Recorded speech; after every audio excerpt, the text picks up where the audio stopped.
Y contra el diario El País no parece que vaya a presentar demanda alguna el presidente Sánchez.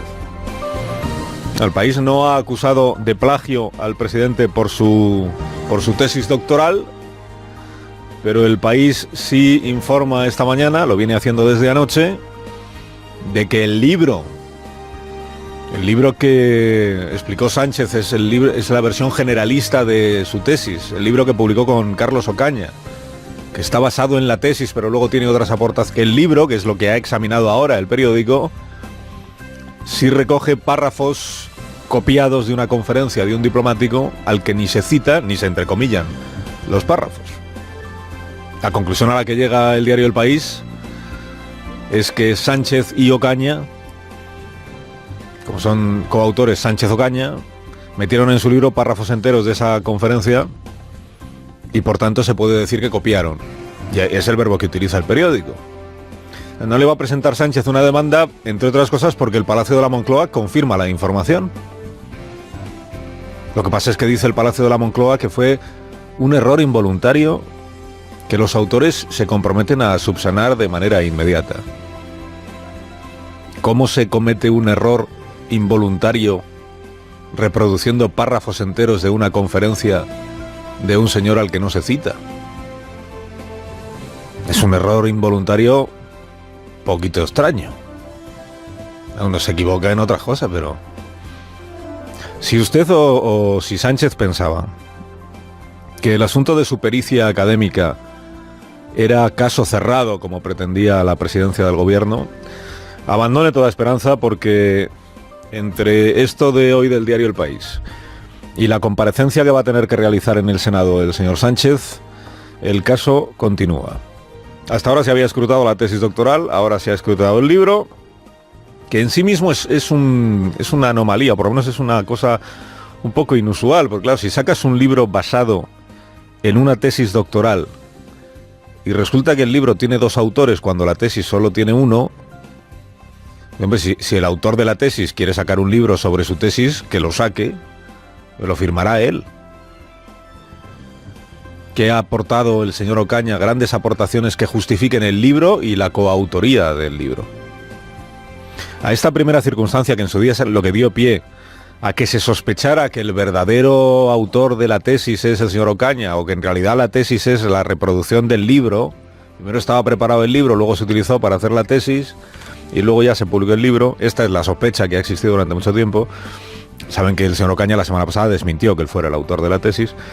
A esta primera circunstancia pues se añade esto de ahora, de la reproducción de párrafos enteros. El diplomático se llama Manuel Cacho.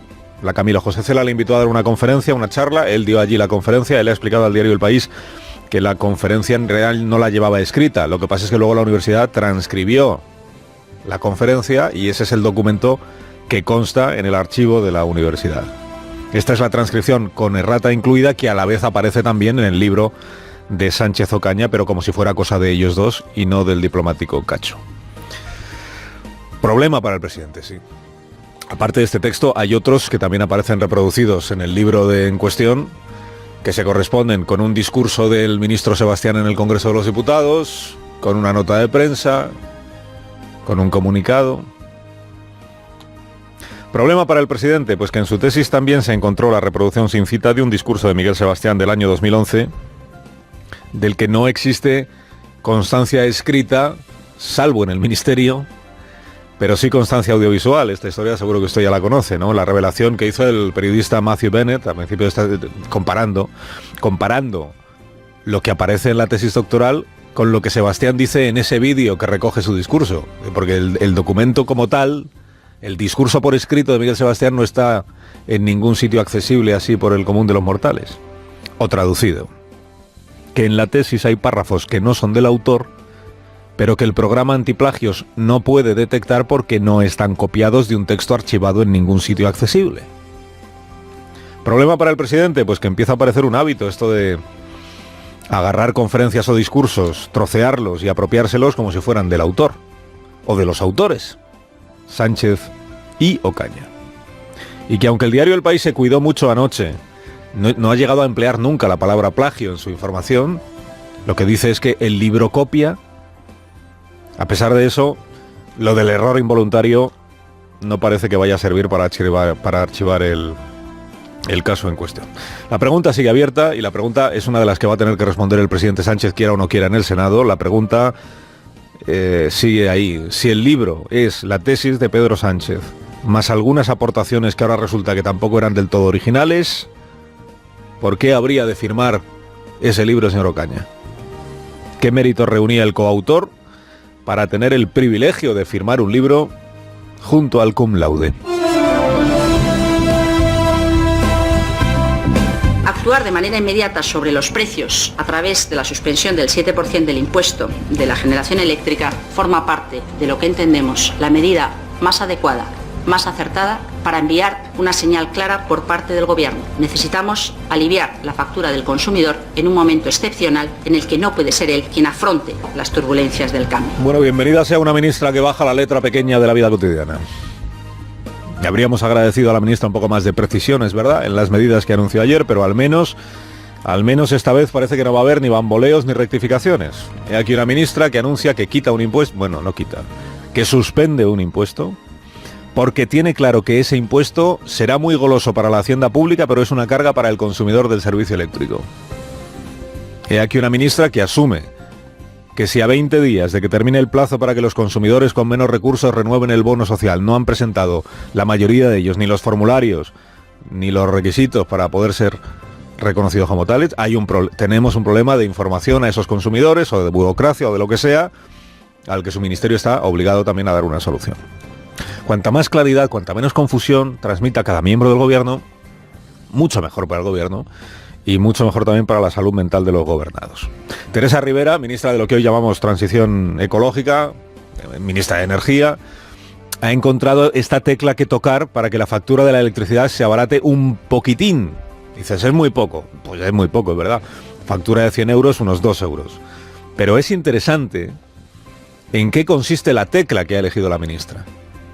Suspender el impuesto que se inventó hace 6 años aquel ministro que tuvo Mariano Rajoy y que, aunque Sánchez lo haya olvidado, tuvo que dimitir por mentir sobre su participación en una sociedad offshore. ¿Se acuerdan?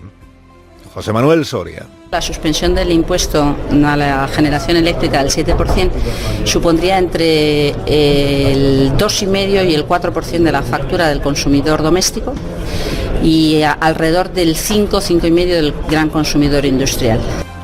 O sea que en 2012, fíjese usted cómo pasa el tiempo y cómo cambian las cosas. En 2012, el ministro Soria anunció la buena nueva para las arcas del Estado del impuesto a la generación eléctrica, el impuestazo, que es como lo llamaron las compañías energéticas. Claro, en aquel momento la gran batalla del gobierno, acuérdese usted, era lo del déficit de tarifa. Lo que el Estado le debe a las compañías eléctricas por haber intervenido los precios durante décadas. Prepárense porque en breve volveremos a oír hablar de esto del déficit de tarifa. Entonces el ministro Soria, que estaba encantado de su papel de bestia negra de las compañías, anunció que tendrían que pagar al Estado el 7% de sus ingresos por generación de electricidad. Que paguen las malvadas compañías y sus malvados accionistas. Claro, esta era la idea. Cuando se le dijo a aquel gobierno, oiga, a aquel gobierno, por cierto, tan amigo de inventar y de subir impuestos, el de Rajoy del año 2012, cuando se le dijo, oiga, que van a ser los clientes los que acaben pagando buena parte de este impuesto porque se le va a repercutir en la factura, dijo, no, hombre, por Dios, esto solo afecta a las compañías. Qué cosas, ¿eh? 6 años después, el mismo PP que impulsó aquel impuesto reniega de él, hasta el punto de que esta misma semana, 10 minutos antes de que ayer la ministra hiciera su anuncio, registró una proposición del PP para pedirle al gobierno que elimine el impuesto que puso en pie el PP. Qué cosas, ¿eh? 6 años después de José Manuel Soria, ahora llega el gobierno socialista y suspende el impuesto. Dices, para aliviar a los consumidores. ¿De paso va a aliviar un poco a las compañías eléctricas? Sí, claro, es verdad. Eso es lo único que le puede molestar o chirriar a Podemos. Entonces, pero este no es el mismo gobierno que necesita aumentar la recaudación fiscal para poder sostener el aumento del gasto público que pretende. Y renuncia a 1.700 millones de euros, que es lo que se saca por el impuesto en cuestión. Pues sí, tendrá que sacarlo de otro sitio. Ya encontrará la ministra Montero, que es la de Hacienda, de dónde sacarlo.